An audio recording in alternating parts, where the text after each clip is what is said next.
It's October in Texas, and the leaves have just started to lose a little of that chlorophyll green. And the trees are gorgeous. The leaves maybe are dropping. Evenings have a briskness to them, and the mornings still have a hint of chill. The wild rye is turning brown.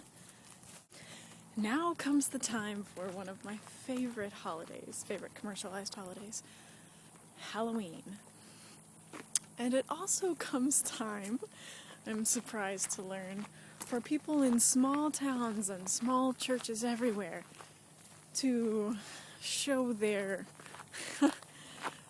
super Christiosity by not participating in Halloween, by having fall festivals instead of Halloween festivals, by foregoing trick-or-treating for trunk-or-treating, or maybe, wow, deer tracks. Or maybe not participating at all.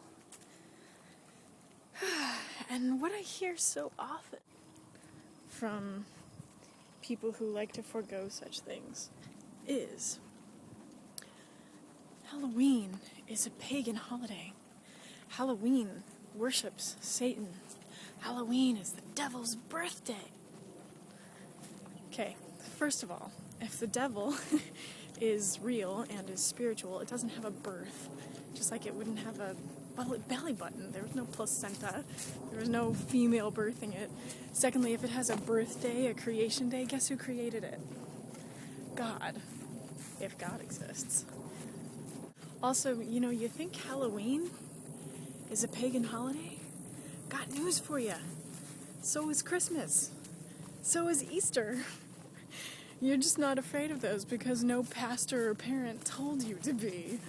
Unless you're Jehovah's Witnesses. Yeah, I don't think that you guys celebrate Christmas the same way. I'm not sure what this self-righteous fear or indignation about Halloween is about. I'll have to think about it some more in order to do any of my pithy remarks that I like to pride myself on. But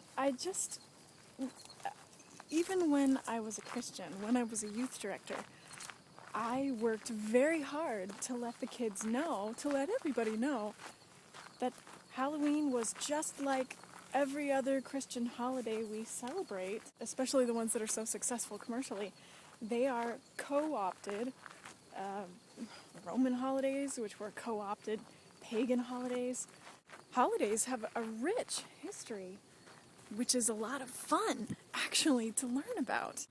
I'm not afraid to celebrate Christmas with my family, because what it means to my family is family time and gift giving and showing love. And I'm not afraid to celebrate Halloween. I wasn't afraid to celebrate Halloween when I was a Christian because I knew there were Christian roots to it. I think that as with all the wildlife that you learn about, or all of the astronomy you learn about, or as with anything in life, the more you learn about something, the less afraid you have to be of it, because if it is dangerous to you, you know what to do about it. But more often than not, the more you learn, the less afraid you are, because you realize there's nothing to be afraid of. So, Christians, if you've been taught to be afraid of Halloween, look up Halloween's history. All the evil things that we associate with fall, spiders and bats and owls. The reason we associate spiders with Halloween is because fall, at least around here in Texas, is a much better time for them. They're bigger, they're fatter, they're making bigger, more bodacious webs that you can see. Bats and bugs gather around the fires that humans build. There's no reason to associate them with evil. They're just a nighttime thing. If you think Halloween is evil because it is a pagan holiday, then guess what? For the same reasons, you need to give up Easter and Christmas, because they celebrate pretty much the same thing and have very similar history of being pagan, then co-opted by Romans, then co-opted by the church. Anyway, don't be a hypocrite and give up one holiday and not all the others. Or keep some and not keep all the others. Just relax.